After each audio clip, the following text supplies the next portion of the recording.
Monsieur le Président et les membres du Bureau national du NET, Messieurs les représentants des partis politiques, chers congressistes, je vous souhaite tous les bienvenus. Clé, par ma voix, se réjouit vraiment, très vivement d'ailleurs, de ce congrès statutaire du NET. Et surtout, apporter une attention particulière sur l'engagement citoyen au service de la démocratie qui a été choisi comme tel.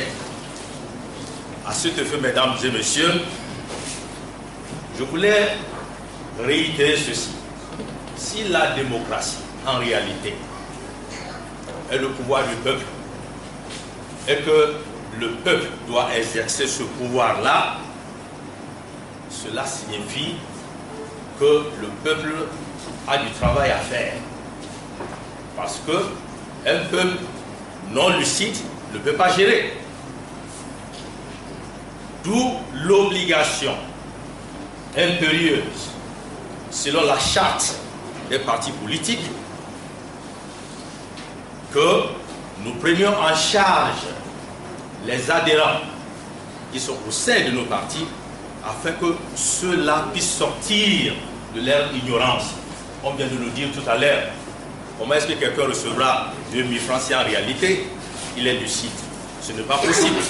C'est parce qu'il y a l'absence de la formation civique qui pose tous ces problèmes-là.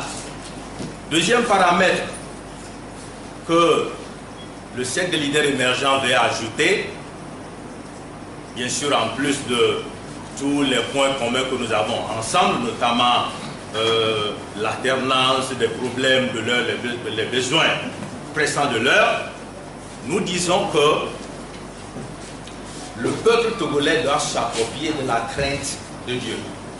Je vais vous le démontrer parce que si nous nous référons à la loi fondamentale de notre pays, quel que soit le toilettage qui ont été apportés, je voulais dire que la toute première phrase reste très claire du préambule. Il dit, nous, peuple togolais, nous plaçons sous la protection de Dieu. Dites-moi, comment est-ce qu'on peut se permettre de se placer sous la protection de Dieu et éloigner encore ce Dieu de nos entreprises citoyennes? Pour ma part,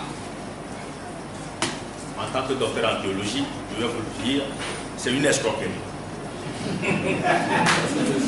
Personne n'en parle, mais c'est une escroquerie.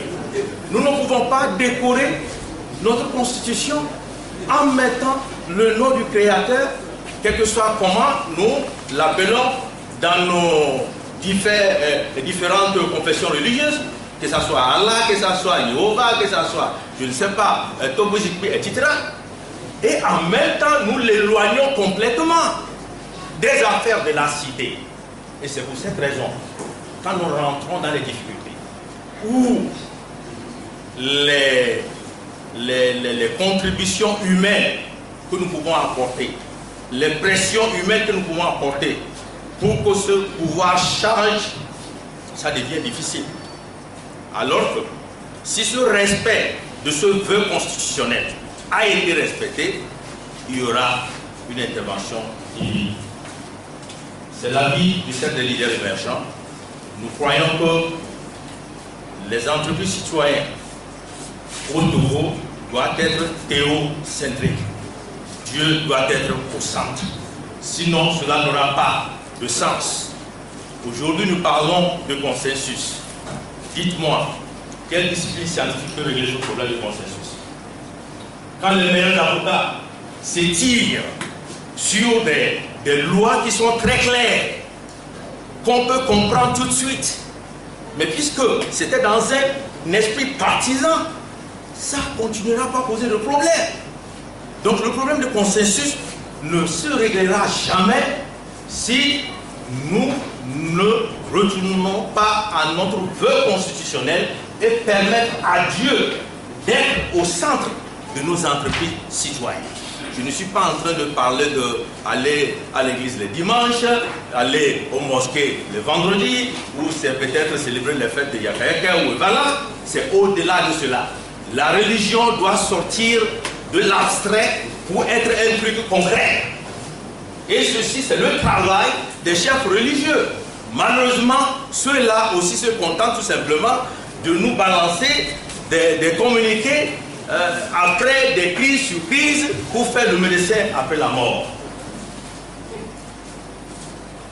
Chers congressistes, Monsieur le Président, voilà la petite contribution du Parti secrétaire militaire émergent. Que Dieu nous bénisse.